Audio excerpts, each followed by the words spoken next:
Hi guys, welcome back to another 5-minute legs and glutes challenge that we are going to do today.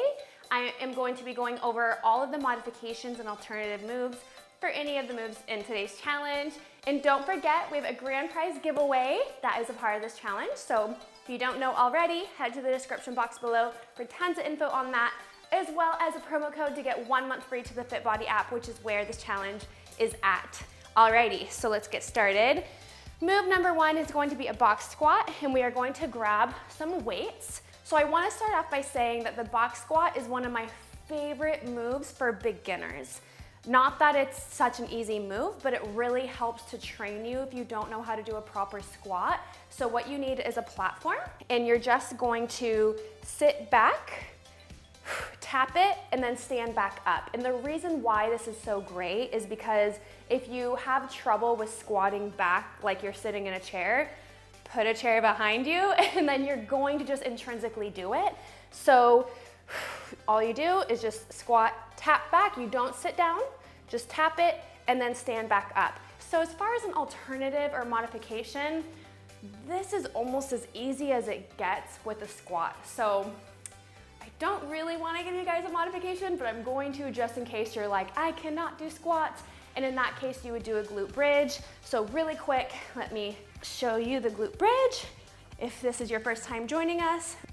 All right, so oh, hi, Foxy. So keep your back flat. Oh, hi, Rigatoni.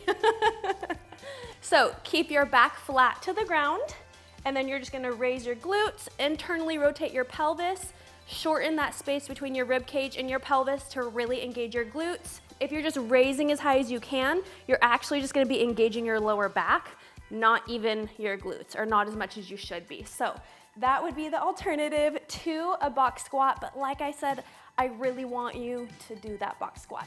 All right, you ready, Foxy? Now, for move number 2, it is actually going to be very similar to the box squat, but we're gonna kick it up a notch. We're gonna do a box squat jump.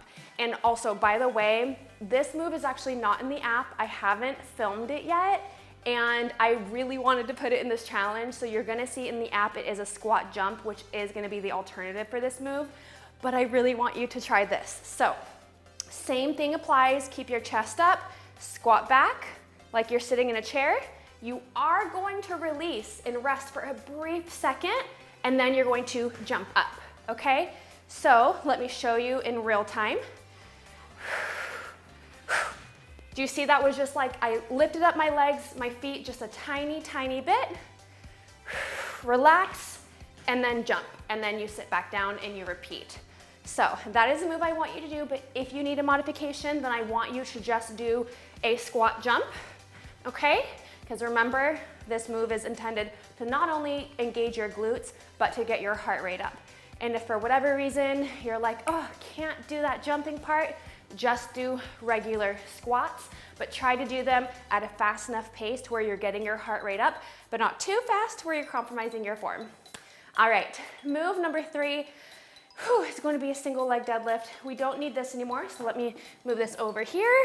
So we are going to do this move without a weight, which honestly, almost makes it even more difficult. So single leg deadlift, opposite arm, opposite leg.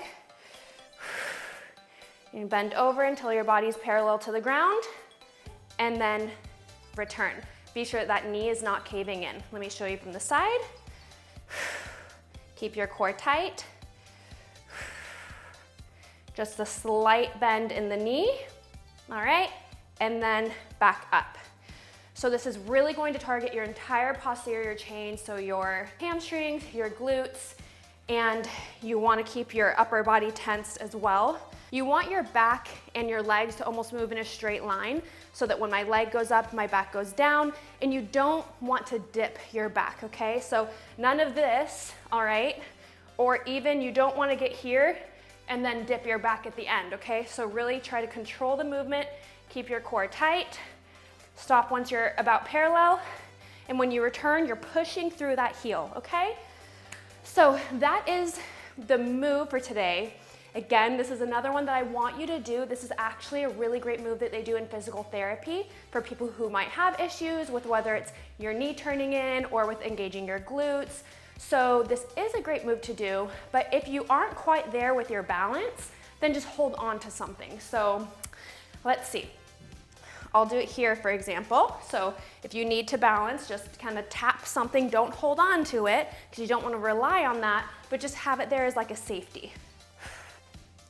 Just like that. Have it there in case you need it. Hi, rigatoni.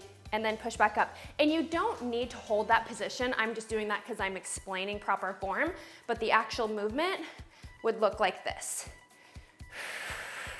And back up. All right, now for move number 4, it is actually the same move, but with a weight. And as I mentioned, doing it non-weighted is actually a little bit harder. So having this weight is going to help you balance a little bit. So opposite arm, opposite leg, hinge at the hips, keep that knee out, and then push up through your heel. Let me show you on the other side. It's also totally normal to have one side have more balance and stabilization than the other. But again, that is why it's really important to work both sides of your body. This is my side that is not as balanced. All right, let me show you from the side. Keep that knee out, keep your core tight, and back. All right, so for the modification on this one, again, it's gonna be the same thing where I want you to kind of have something there for balance, but don't rely on it. Only use it if you absolutely need it. So I'd even stand kind of a few inches away. Oh, great, rigatoni.